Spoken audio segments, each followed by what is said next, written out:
wawa na Bwana Ruto na askari wake mwaka jana 25 June. Badala ya kuwapa nafasi watoe heshima kwa wenzao, walipigwa risasi wakawawa. Hapa Western tuna vijana 6 waliwawa. Hapa kwenu Abdul Juma atakuwa hapa, anazikwa hapa, mamake yako hapa. Tumeambia kuna mheshimiwa anataka kiti hapa. Jina nani? Achola sima kuja hapa. Huyu Achola tumesema, Achola kanyaga hapa. Si huyu jamaa anataka ubunge. Tumemwambia kupitia kwake hii team tutatoa support kwa mama, kwa kijana yake. Wacha confirm kama anatosha kuwa mbunge. Hii kazi ya kwanza tuone kama anatosha.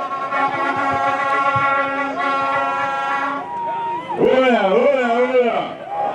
Tuko pamoja. Dalili ya mvua ni nini? Sio imetanda. Haya, tujipange 2027 tubadilishe uongozi ya Kenya. Asanteni. So yeye tumemwacha na mama, tutasupport familia. Hapa Webuye tunaenda kesho, tunaenda kuzika kijana wa pili. Anaitwa Kenneth Wafula. Huyu alipigwa risasi Karatina.